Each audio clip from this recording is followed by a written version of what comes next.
Today, we're reviewing the top 10 wide receivers of the 2026 NFL Draft. And guys, this class is surprisingly absolutely loaded with talent. Each have our own top 10 list on our wide receivers. We're going to break down our top 10 list and talk about each player individually. But to start, we'll start from 10 to 7. I'll go Metro, B. Ross, then back to myself. Metro, who do you have from 10 to 7 on the wide receiver list?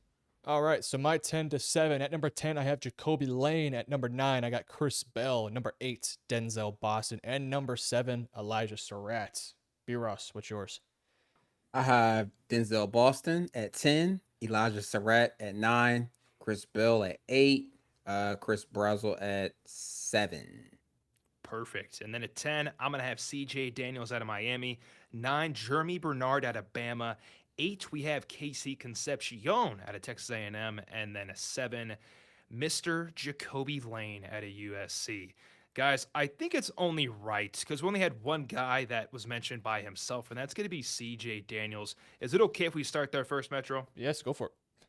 Perfect.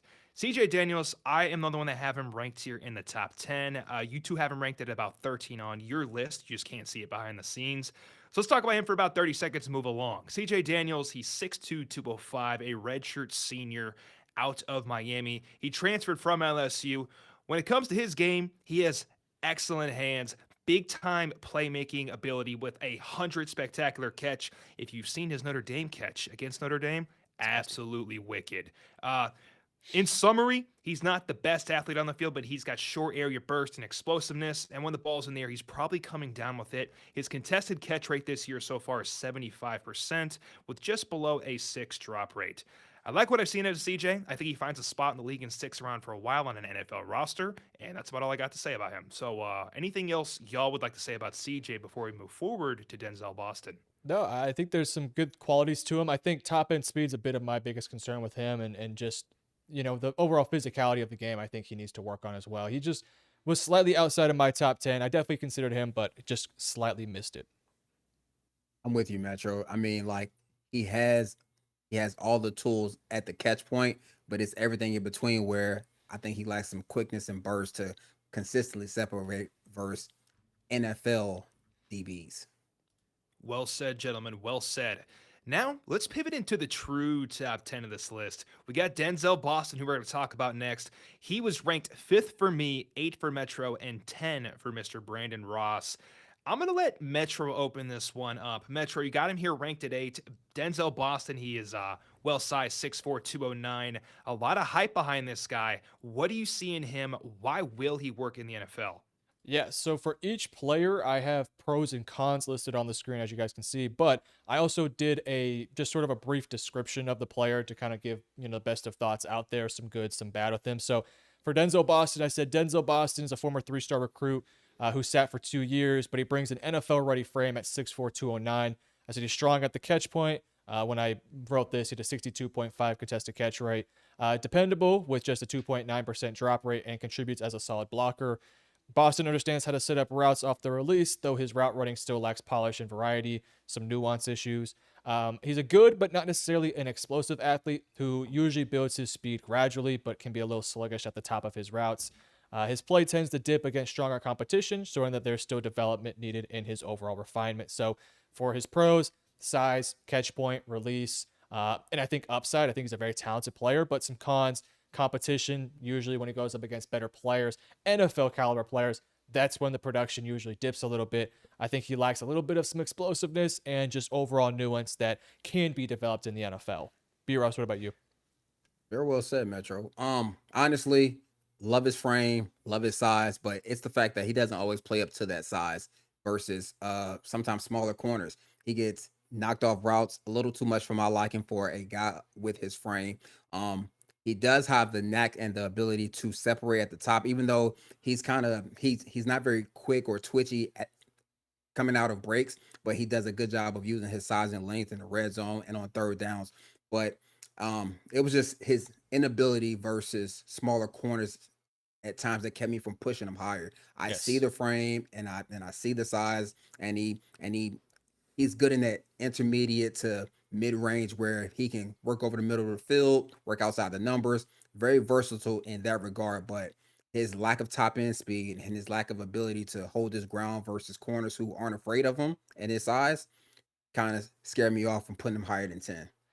Completely fair. I will speak on Mr. Denzel Boston because I have him here ranked significantly higher than you guys at fifth.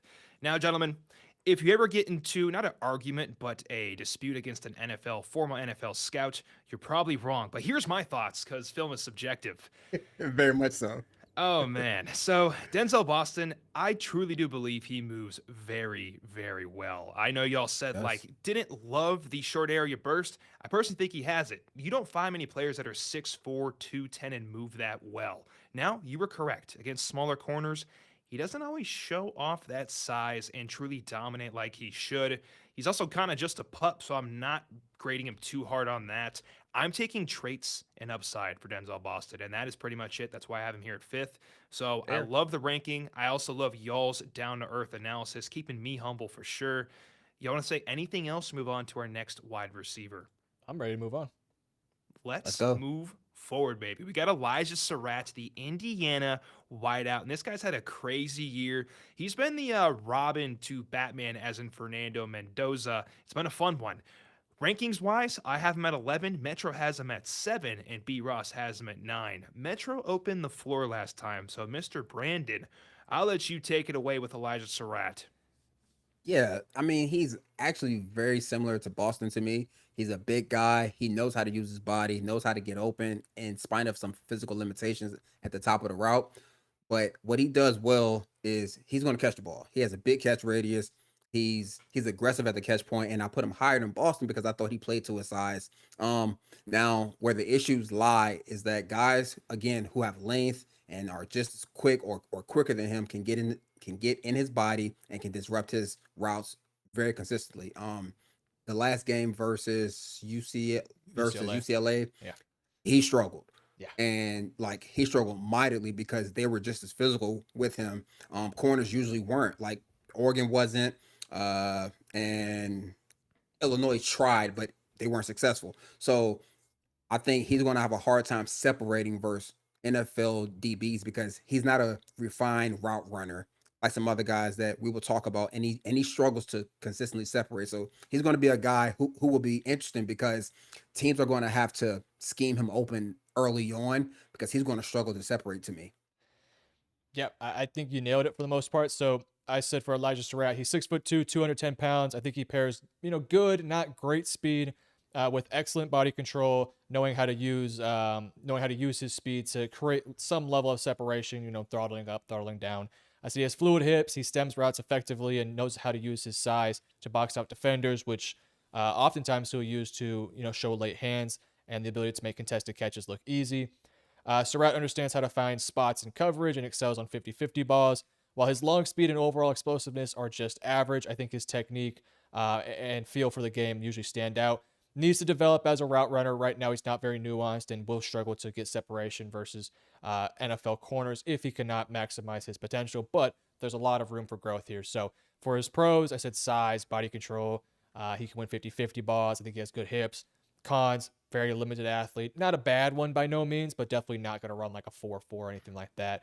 Not really an explosive athlete and needs just a bit more coaching in terms of knowing the nuances. And I think it's important to mention, B-Ross, I'll let you speak on this. When we say nuance in route running, we Yeah. don't just mean, having the brains and a little wiggle here and there. There's a lot more to route Yeah. running than just run a go route, run a slant, stuff like that. So I'll let you kind of just expand on what nuance really means. Very much so, Metro. So nuance in the receiver position means understanding leverage, understanding how to get on a DB's toes, how to get them to open up. Because when a DB opens up, he's not as fast as if he was just backpedaling and opening when he wants to. When a DB is forced to open early, they hate that. We hate that. It's literally the most annoying thing because now we're not in control. Receivers who are nuanced in route running and leverage and getting on DB's toes, those guys get open. That's what makes Puka Nakua so good. Yeah. Puka's not good because he's an amazing athlete. He understands how to be a receiver and he knows how to break down a DB and find soft spots in zone and get in the blind spot in man coverage so that even the quicker, more talented guy can't cover him. So the nuances that we talk about that you will hear that some guys have, some guys don't, is pivotal to playing receiver in the NFL because a lot of the best receivers didn't run fast. They didn't test well, and they aren't really explosive. They understand how to play just getting themselves open. Puka, Devontae Adams, Justin Jefferson. It's a lot of guys who just understand how to get open. So the nuances allow less talented guys to be better receivers.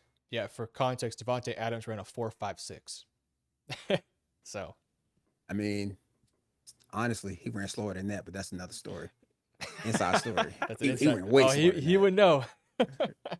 Oh man, B. Ross would know. B. Ross, how slow did he run? Can you tell us? 4.62. Whoa. Who, Adams? Whoa. Yeah, What a He was- bust. Should he never was- start in the league. Yeah, he was he's terrible. he really ran 4.62. But the West Coast scout, Sam Seal, one of my OG in scouting, Aaron Rodgers, Clay Matthews, Devontae Adams, Kenny Clark. That's who scouted them. He changed his time because he knew if it was too slow, he wouldn't be high enough on the board to draft. So he changed his time to like 4.56, 4.55. Wow. Got him That's drafted in a the second round. hell of a story. That's great. That is a hell of a. You can't get this shit anywhere else, man. We got a new sheriff in town with the cowboy hat on too. I love it. Thank you for the inside information, Mr. Ross. That was an awesome. I'm just story. here for the assist, man. No, that That's was it. sick. That was absolutely sick. Keep those coming, man. That made my day. Moving forward, awesome analysis right there on Elijah Surratt. Next, we have Chris Bell. Chris Bell is just a ball of athleticism. Let's talk about him where we have him ranked. I have him at 4, Metro has him at 9, and B-Ross has him at 8. So another wide receiver heavily being pulled up the board by myself. So, gentlemen, would you mind if I say a word or two on him? Go for it. Go for it. I guess. I'm honored. Chris Bell, 6'2", 225, guys, and he runs a 4.4 easy, and when he truly gets going, gentlemen, he might run a 4.39. This guy can absolutely fly down the field at that build, and with that, the contact balance immaculate. When the ball's in his hand, nobody's bringing this dude down. It's scary as hell. It gives me shades to when A.J. Brown entered the league on the Titans, and he'd catch a slant route, and nobody was catching him or stopping him in his path. So Chris Bell, excellent athlete, really well-built wide receiver, not just fast, but also strong. The rest of it, work in progress. Let's call it what it is. It's a work in progress. We're not there yet. But guys, clearly I like upside, and you can see it in Chris Bell.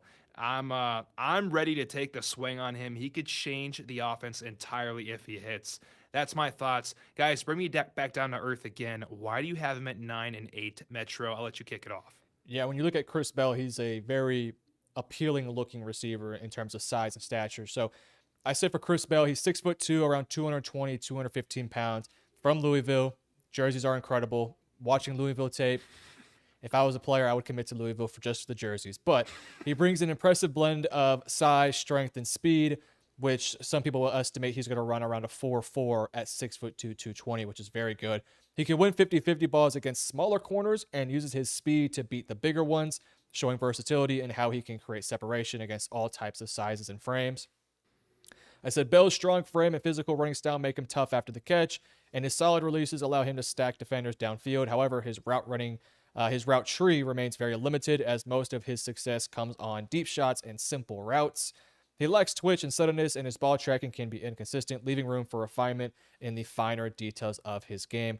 Reminds me a little bit of Trey Harris from Ole Miss last year. Just a couple little similarities there from Chris Bell and Trey Harris. So in terms of pros, size, athletic, he's tough, and I think he has good yards after catch. Cons, route tree, maybe a little bit of some nuanced stuff, ball tracking, twitch, suddenness.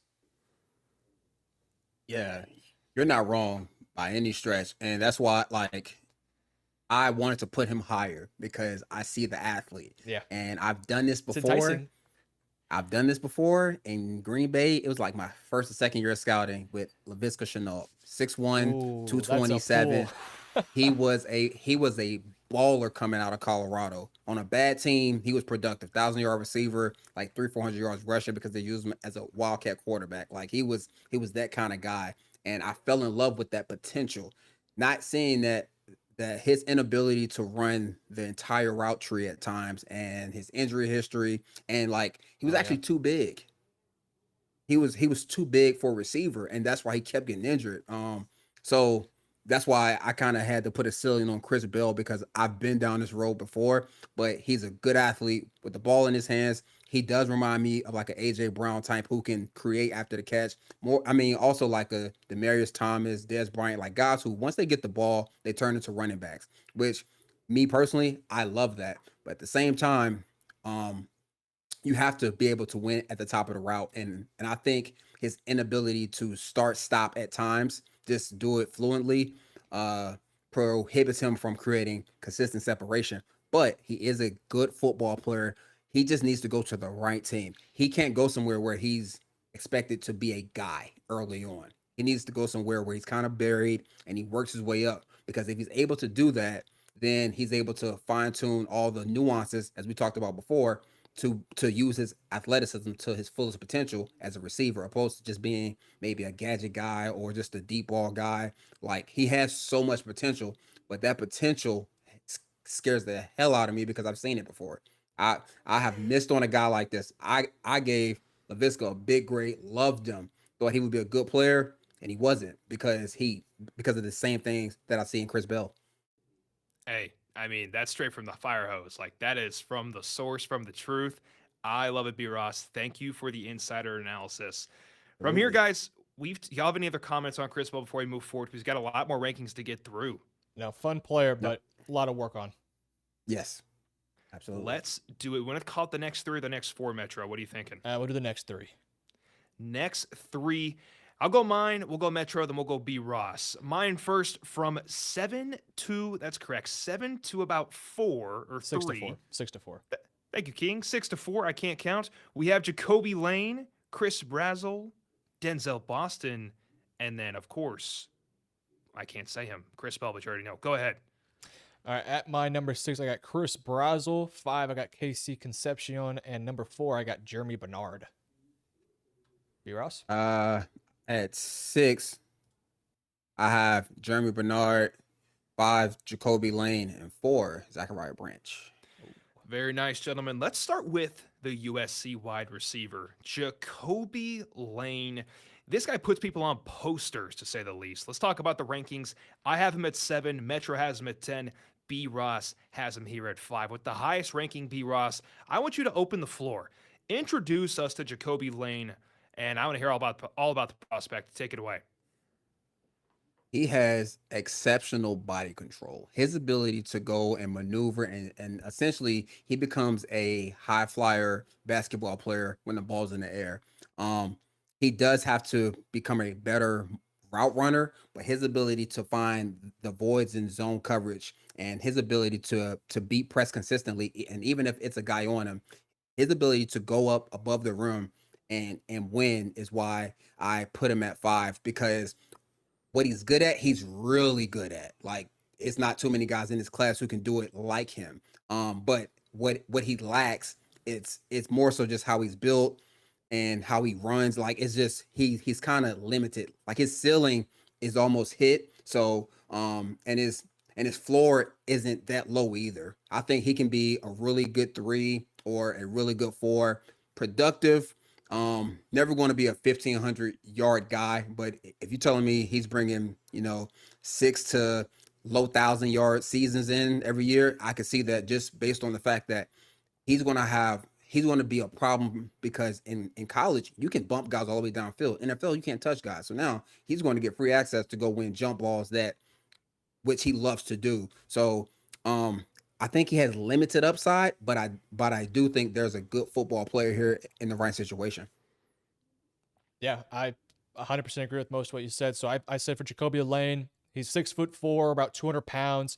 Presents a true boundary mismatch with great size and reliable hands. While he's not the flashiest of names, he's remarkably consistent, which he can make. He makes difficult catches look effortless, and he serves a really good red zone and third down target. He excels at contested catches using body control, positioning, and with his catch radius, he can shield defenders. He's a good route runner, fluid route runner, particularly on in-breaking routes, and shows strong after-the-catch ability once in motion. I think his versatility to play X, Z, or even in the slot, he's tough, fearless, and willing to sacrifice his body for the ball. His limitations come with a lack of top-end explosiveness and vertical separation, and against press man coverage at times, for somebody of his size, I'd want to see him get a little bit better at that. So for his pros, great size, great hands, good contested catchability, body control. For his cons, maybe he wants to put on a little bit more weight. He's only 200 pounds for 6'4". Maybe you want to add, I don't know, 5 or 10 extra pounds. I think his speed is just average. I think nuance and route running can always still be continuously developed. Explosiveness, and I felt like against press man at times he could get put off his spot a little bit, which can delay him a little bit down the field. So all in all, really fun prospect, but for me, he's a little bit lower on my board just because I don't see the upside in Jacoby Lane as I do with some of these other players. Awesome breakdown, gentlemen. I couldn't have said it better. Long story short, if you're simple like me and do middle school scouting, he does shit other people can't do when it comes to the jump ball. And when he runs a fade, you better cry and hide because you're probably not going to win. Let's move on to Chris Brazil. If I said that correctly, I have him ranked at 6. Metro has him ranked at 6, and B Ross at 7. Boys, we're in unison. Hell We're yeah. feeling the We same about Mr. We are. Chris. B Ross just went first. Metro, tell me about Chris, the Tennessee Volunteer. Yeah, Chris is a former 3-star who transferred from Tulane over to Tennessee. And in Tennessee, he's done a really good job. An issue, though, with a lot of people with Chris Brazzell is that Tennessee receiver bias. A lot of people don't like, those style of receivers because of the scheme that Josh Heupel runs out there. Very wide splits, almost basically out of bounds. And because of that, there's a lot of room to operate out there, and it's very hard to be in press coverage when they're that far out there. So a lot of these receivers come into the league, like, with Jalen Hyatt, and are really bad against NFL corners, especially ones that are physical. Not really the case with Chris Braswell, at least not to that same extent. So for him, I said he's 6'4", 200 pounds. He offers great height and elite speed paired with crisp routes and a nuanced route tree. His stop-and-go quickness makes him a dangerous player in space, though he still needs to add a little bit of weight and improve his strength to handle physical corners. Chris can struggle against press coverage and has a limited release package, along with below-average blocking effort. However, he has versatility to line up both in the slot and in the outside, and I think he can honestly be used in special teams too, though probably not with his height. But he has great flexibility that I think can translate to the NFL level. So for me, I don't think this is a number 1. But as a second option, as a third option, as somebody that can, be a downfield threat who I think can offer a lot more than just being just a simple run a go route and that's it. I think he's a pretty nuanced player that can do a lot of things that some of these other guys can't quite do. Now, he's not going to win 50-50 balls. That's not really his game. But I love what I saw. I look at him and I say, yes, you take the logo off the helmet. That's a player that I think can 100% go day 1, probably more day 2 in the NFL draft. Yeah, man. You're not wrong. So I like Chris Braswell. For his size, he can bend very well. Yeah. And that's not natural for a guy that's 6'5" who can drop his hips like that. And he's violent, he's explosive coming out of breaks. Now, where the holes coming in his game is downfield, he is very handsy, very physical. They don't call it a lot on him, but I can see that being an issue in the NFL as they try to tighten up on OPIs. Yeah. But he knows how to use his hand. I thought in press, when he knows he's getting the ball, he's getting it off press. It is a couple moves. He knows how to use his hands very well in press. But the other side of that, if he's not primary, then that's when you see smaller corners get in his chest and the effort comes in. But that also comes from the offense where sometimes those, if they're not primary, they're running 5 yards and they're stopping. So it's figuring out what you can get out of him. But he has deceptive top end speed because once he gets going, he's a build speed guy. He's more like a 200, 400 runner opposed to a 100 runner. But once he gets going, he can fly. But I do think you have to be careful with this guy because he's going to have a huge learning curve. All these guys do. All the guys that came from Baylor back in the day with Art Browse and all the guys with Heupel, they always have a learning curve, and it usually takes about a full year to understand how to play the position in the NFL because they won't be protected by splits. So talent is there.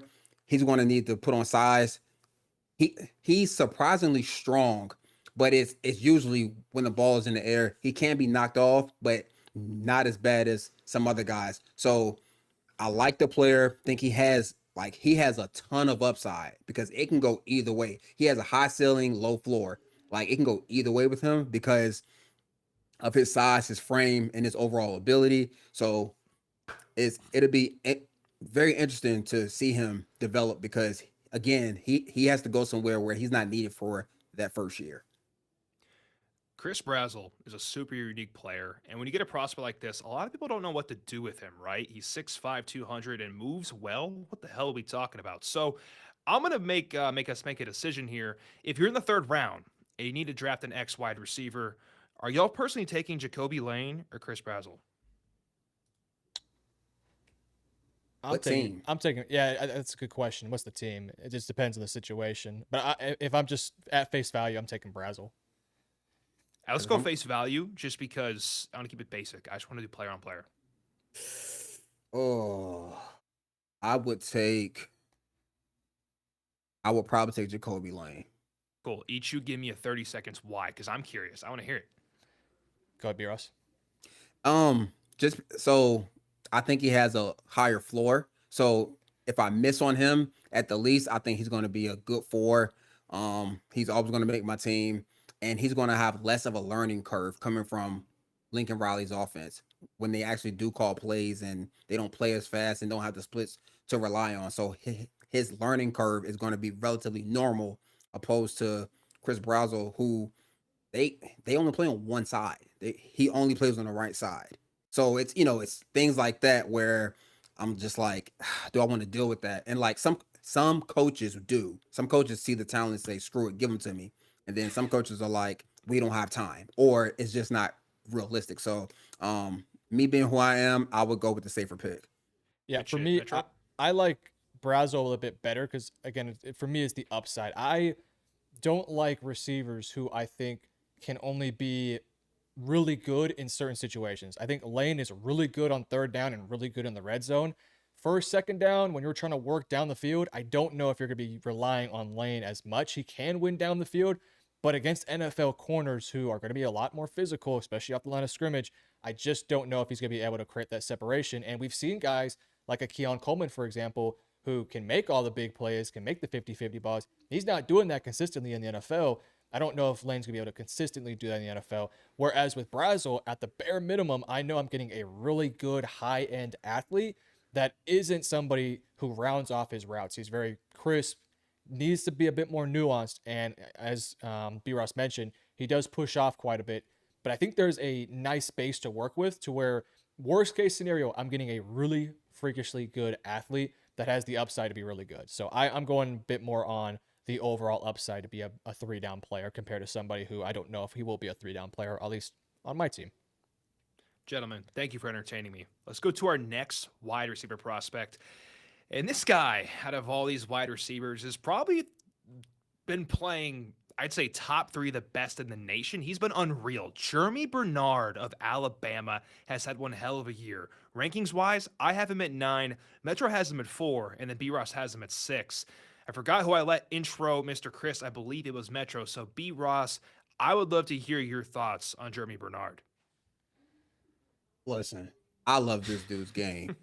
He knows how to play football at a high level. When you talk about the nuances of getting open, he can do it with athleticism. He can do it with his route running, and for some reason, he's always open. It's he's like 7-Eleven, open 24 hours. Yep. I love that about him. He can he can multi-line. He can win in the short area. He can win deep. He can win intermediate. And like he's not this again. He's not this overly like explosive athlete, but he has some twitch to him. He has some quickness. He's a he's a polished route runner. He knows he knows how to play football. I don't know how else to say that.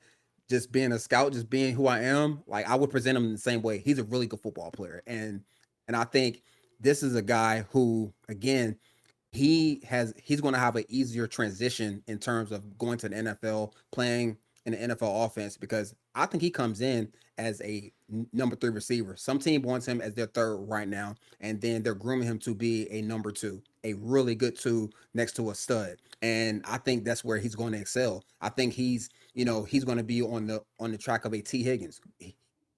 where he's a really good two. Like he's never going to be your standout one, but you're always going to love what you get from him in every aspect of his game. Yeah, I agree with everything you said there. So Jeremy Bernard, I said he's played for Michigan State, which Cade. Don't do that to me, man. I've had a rough weekend. I've had a real rough weekend. A real rough one, man. We Been talked about rough. Sam Levitt. We talked about Jeremy Bernard. I'm going to crash out. My team just My lost bad. to Michigan. My Go bad. ahead. Yeah, It's okay. It's okay. Former player of Michigan State, used to play at Washington. Now he's over at Alabama with Kalen DeBoer again. He said he's a smart, versatile receiver who excels at finding soft spots in zone coverage and making himself available to the quarterback. He's an effective intermediate threat with solid improving route running and reliable hands. Only one drop on the year. At 6'1", 204 pounds, he's just average size. Good, but not a great athlete. Probably going to run around the 4.5-ish range. Who's been used in multiple roles, even taking snaps sometimes at running back, which I thought was really fun.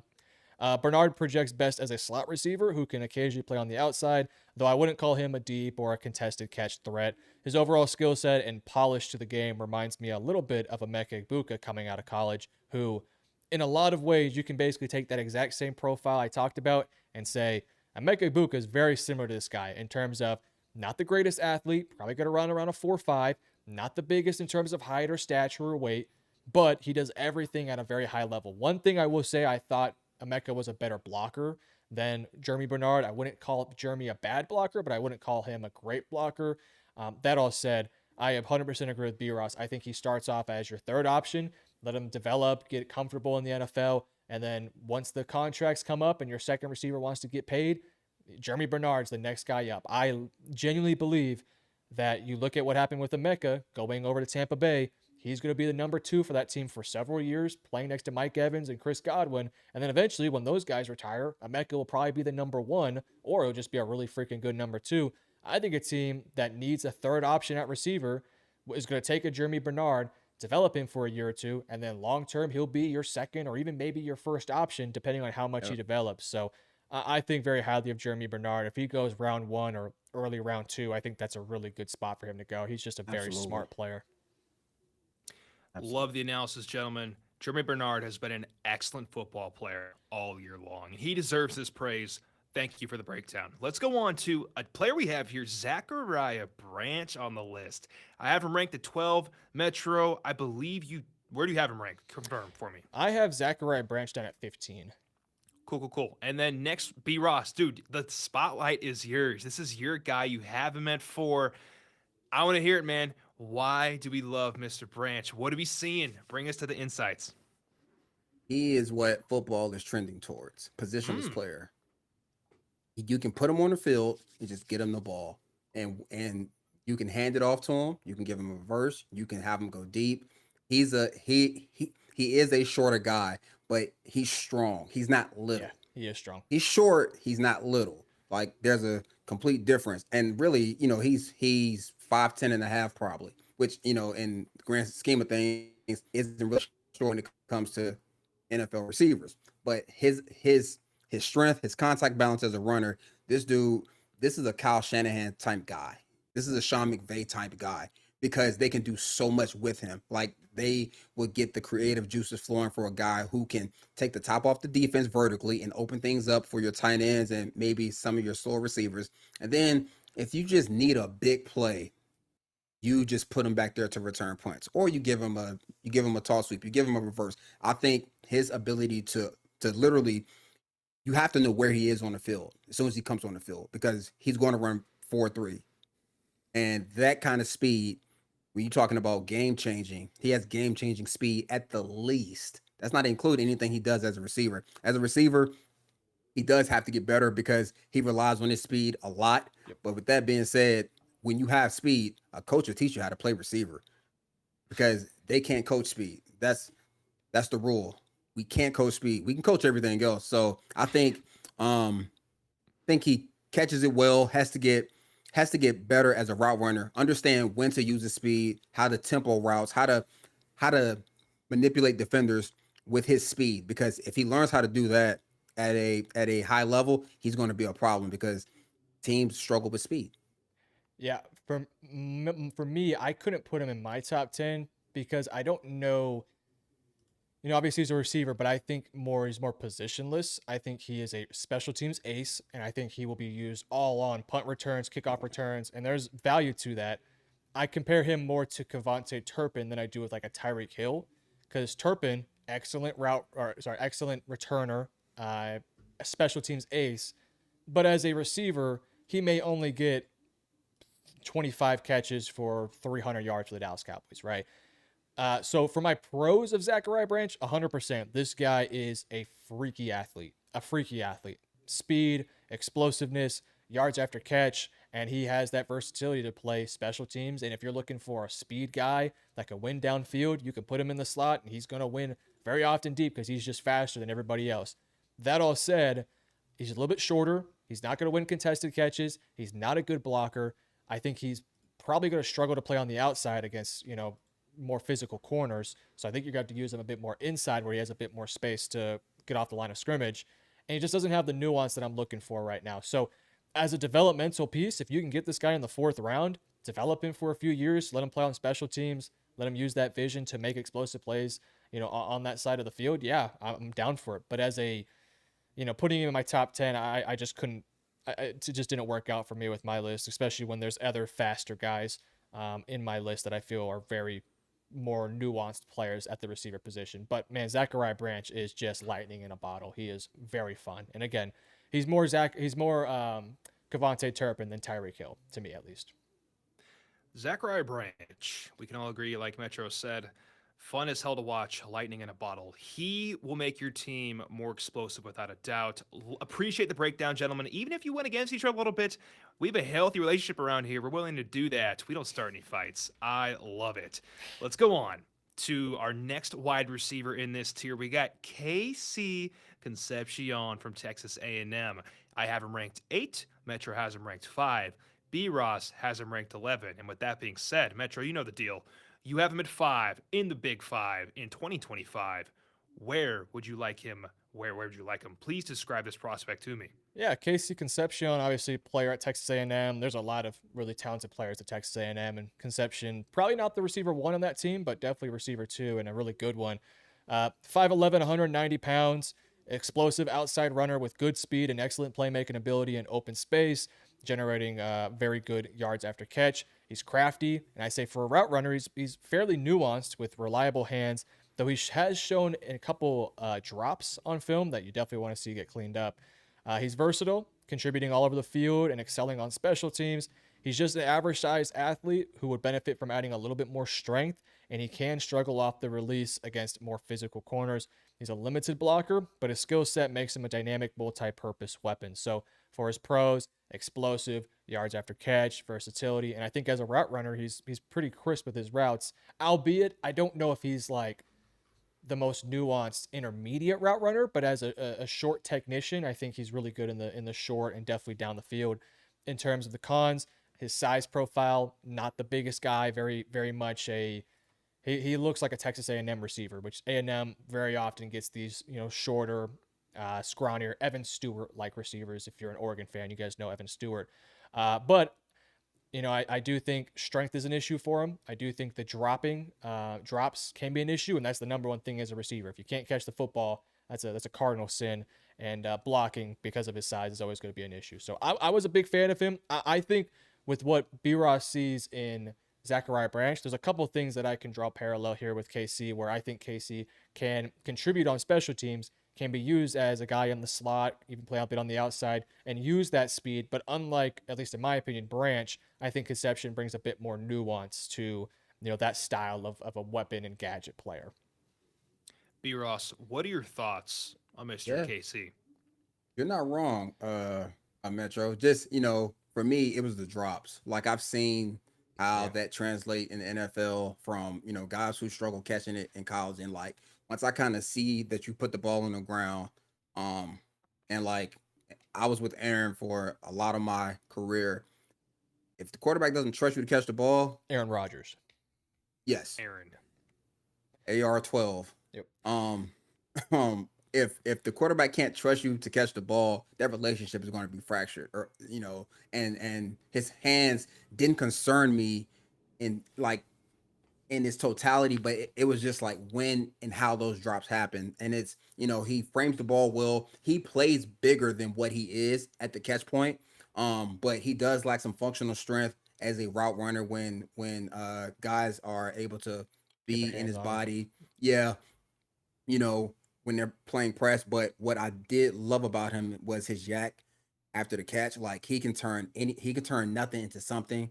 But just it was just the drops and his inability to kind of play through contact, because in the NFL, every single position has to be able to play through contact. Like that is a contact balance and contact body control. And at times at the top of routes and at the start of the play, he struggled with that. But he's a really good player, and I love him as a punt returner as well, because he does it naturally. Like he's a natural punt returner. So I can see him in the same mold as Branch. I just think Branch has more like true top end, like, oh God, I'm scared of speed.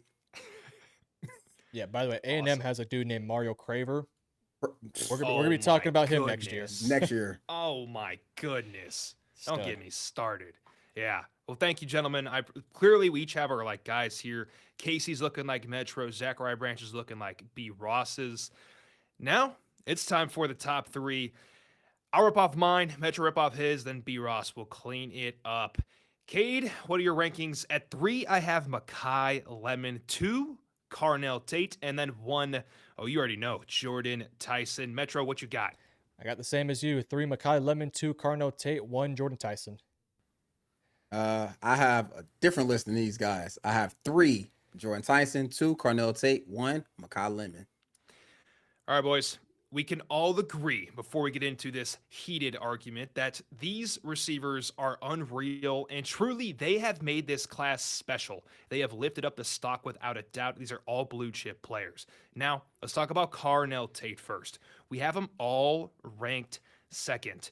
And you've been hearing a lot of middle school analysis from me today, but I'm going to pretend like I'm actually a good scout here and whip out what I've been reading on this guy.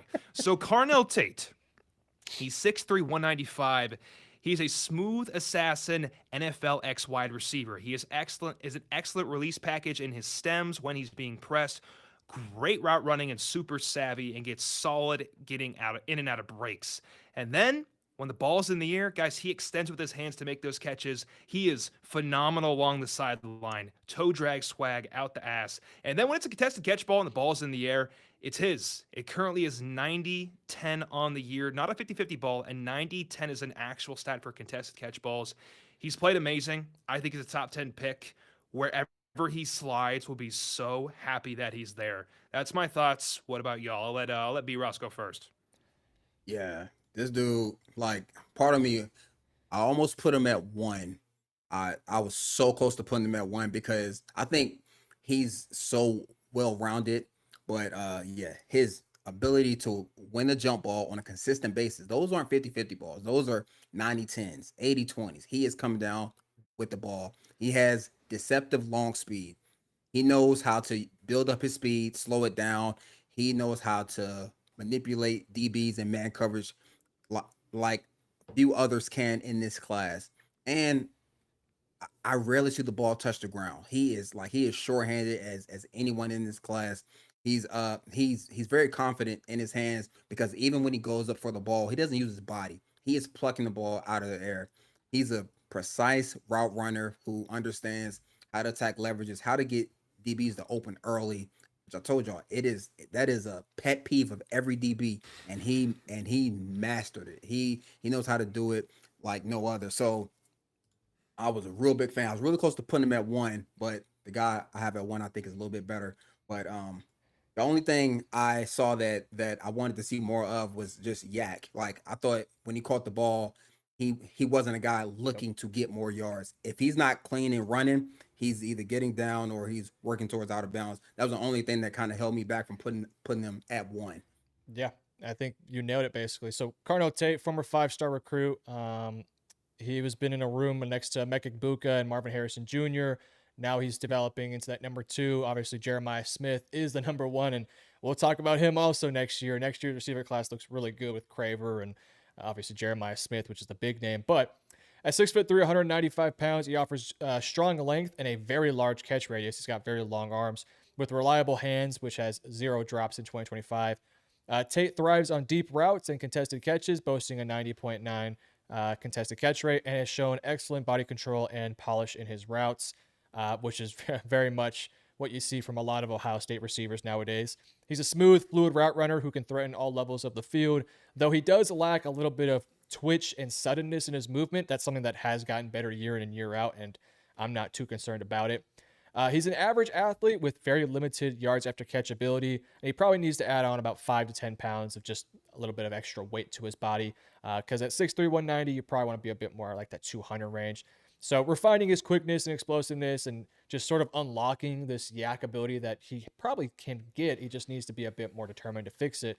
I think, like you mentioned, I could see this guy easily developing into being a number 1 in the NFL. He's got everything. And again, I know it's a trope, but if you're an Ohio State receiver, you're doing something right. And Carnell Tate's doing something right. So I love this guy. I think he's a really talented player. He's in my number 2. You can make the argument he should be at number 1. I mean, excellent analysis. Let's go to the next one. And he has been probably the best wide receiver performance-wise week in and week out all year long. Makai Lemon, Little Citrus as we know him. I have him at 3, Metro has him at 3, and B. Ross has him at 1. Of course, that's a pod joke. It's a great show over there.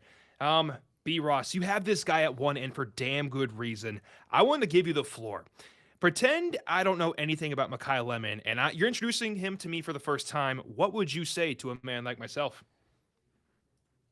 Are you a Lions fan? I'm a Lions fan. Do you like Amon-Ra St. Brown? Oh God, I'd get everything I have for him. Well, this guy, similar player, more explosive, faster. Whew. Like Gentlemen, sign me up. Like I scouted Amon-Ra St. Brown, and I remember we had his brother in the building at the time, and Equanimous. we were it was a real debate, real discussion about we have the wrong brother. Like that was it was an intense conversation about drafting that kid. And when I see Makai Lemon on the field, that's who he reminds me of. He's a guy who can win on all 3 levels. And again, like he's not a true burner. He's probably going to run high 4.4s, maybe low 4.5s. He knows how to play football. He understands how to attack the voids and zones.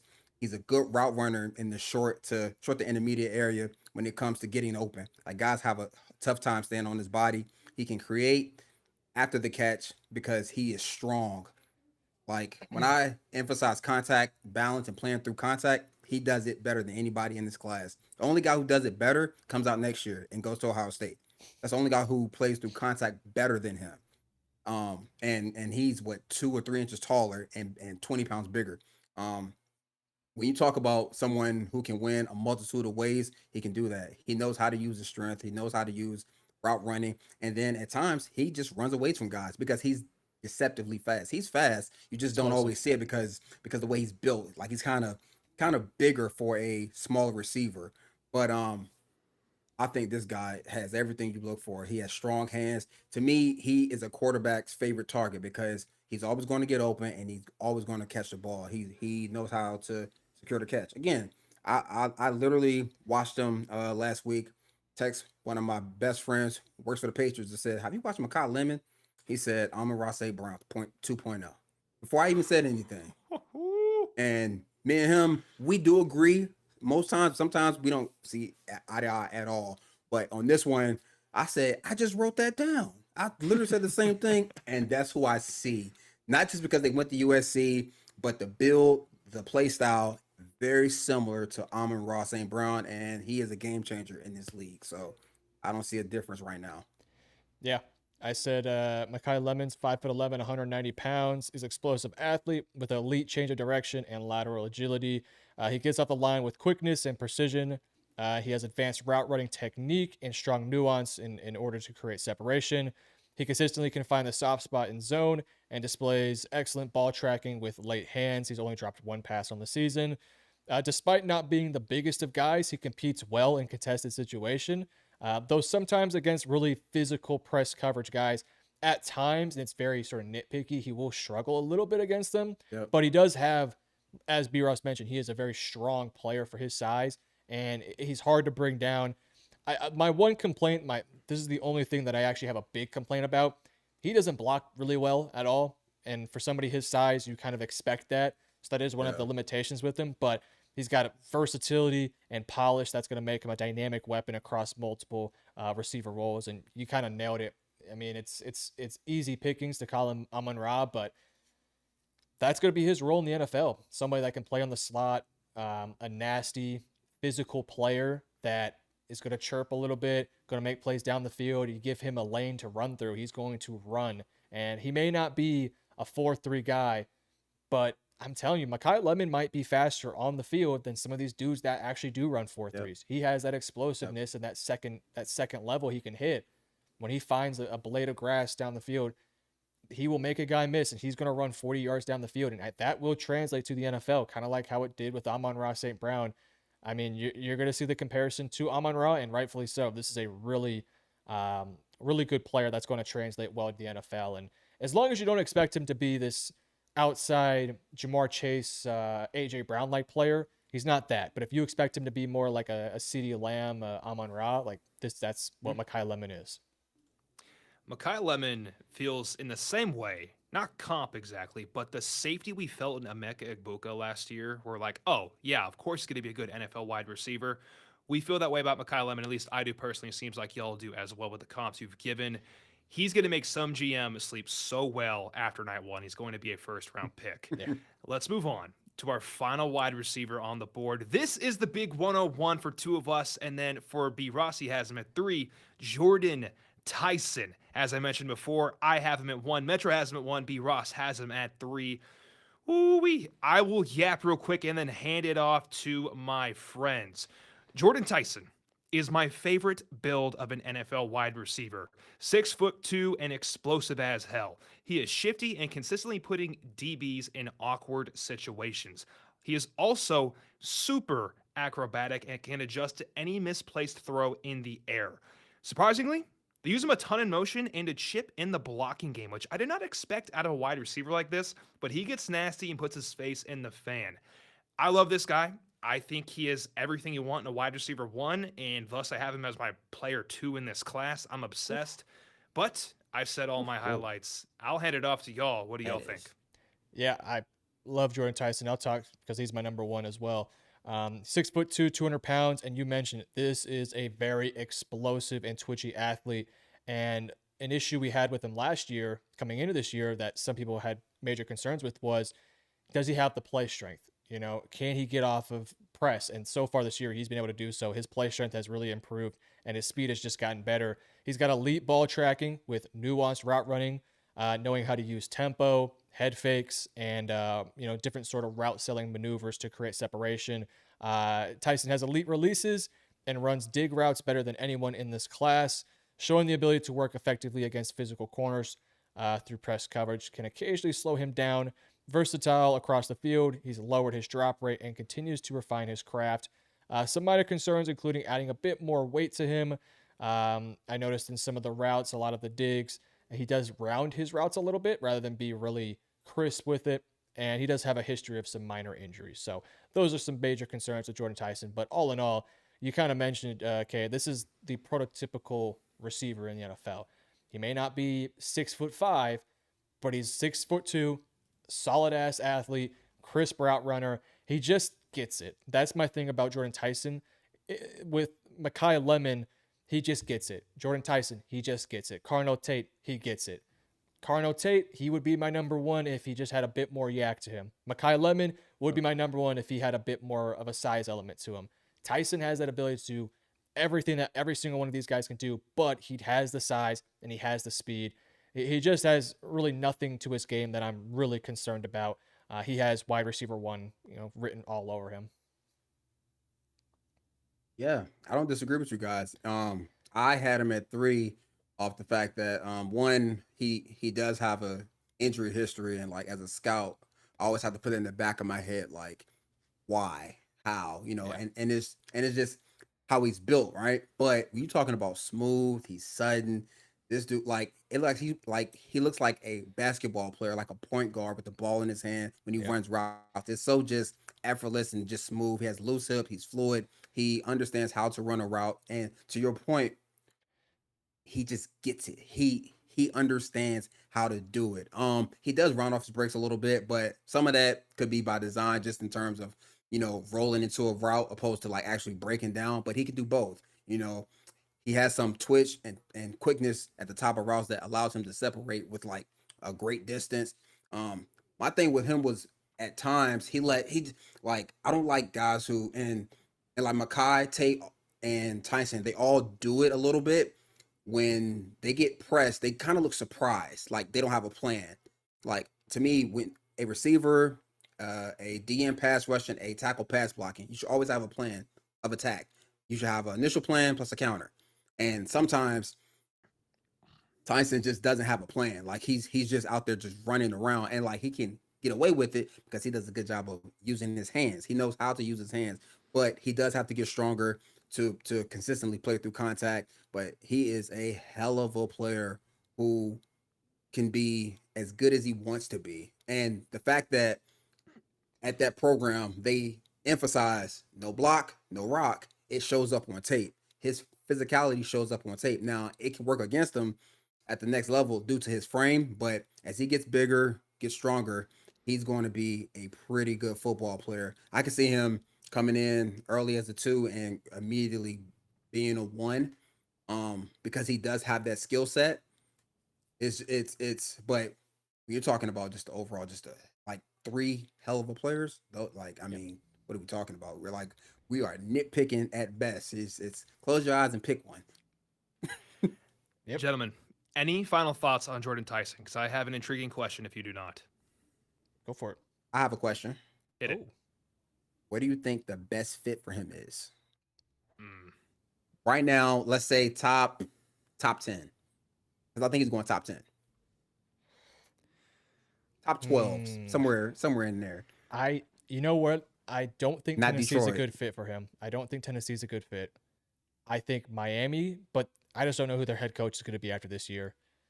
Sure. I like the Jets pairing him up next to Garrett Wilson, who Garrett Wilson actually is a pretty similar player to Jordan Tyson in some ways. I also like Las Vegas. Put him up with Janty, Brock Bowers, Jacoby Myers. I don't have a quarterback. That's the concern. that's what you got to figure out. They also don't have an offensive line. You know what could be an underrated place? Arizona, pair him with Marvin Harrison Jr. Like that. I was Could be thinking fun. New York. I The was Jets? thinking that too. The Jets or the Giants? No, the Giants. Yes. Ooh, yes. him with neighbors? I Yeah. like Oh, that. man. Yeah. I like that. You give Dart yeah. another option out there. Yeah. It could be a problem. Do you agree that he kind of reminds you of Garrett Wilson in some ways in terms of just I can really see that. crafty? Like the and way they athletic? move Yeah, is, it's is, very is similar. very similar. Like they're just like loose hip dudes, like guys who can walk this way, turn the hips that way. Yes. Like it's like Yep. Yeah. That's a really good comp. And like I'm not a big comp guy, but when you talk about movement styles and guys reminding me of people, yeah, I can definitely see that. Even the way they're Comp. built. Good stuff, Metro. Excellent question. I agree with you. I think Giants is the most fun. I think who needs them the most? I think Titans could draft him and absolutely help Cam Ward with the absolute hole he's in. Sure. Last question I have for y'all. To put this all in perspective, I think we can agree as a group. This receiver class is better than we thought it was going to be 2 months ago. At least for me. What do y'all think? Is that a yes or a no? Yeah, it's really developed because coming into the season, again, there was questions about Tyson's play strength. Mekhi Lemon wasn't really on draft boards to this extent. I mean, he was Yeah. thought of highly, but not as a first-round pick. Carnell Tate, can he take that next step? He was a number 3 last year. Can he take into that next step to be a number 2?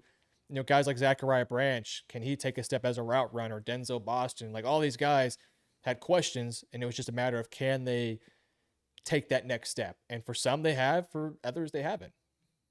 In this question, I'm going to ask you a question. You may not be able to answer, and that's okay. How good is this receiver class? Is it close to 2023, or is that too rich? 2023 was Marv and Rome in them. That was 24. That was 24. I'm speaking of 24. How much? I think 24 is a little bit better, but is it close? Am I tripping? I feel like there's a lot of high-end talent this year. I like the high end of Marv more than Tyson. That's what I'll say.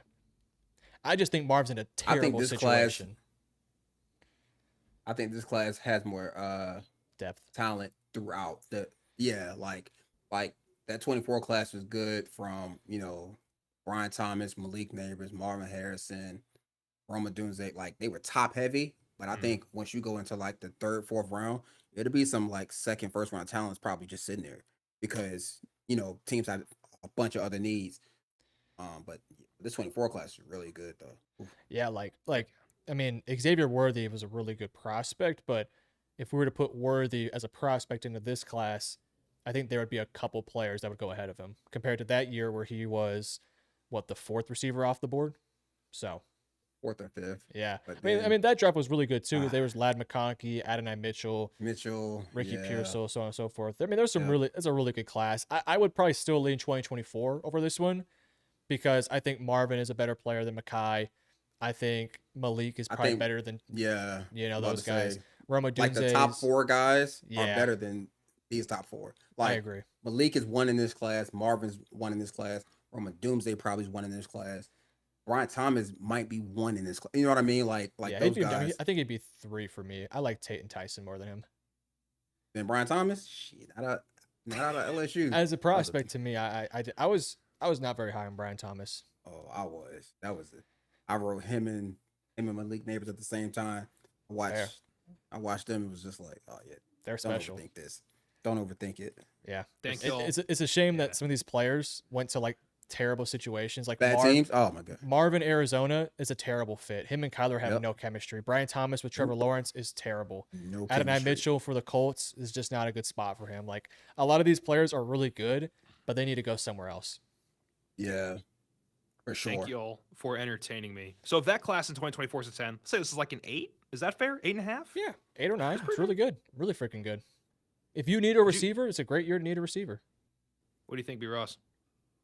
Ah, Give it a number. eight is high. I would say about strong 7. Strong 7. Yeah. Heck yeah. Heck yeah.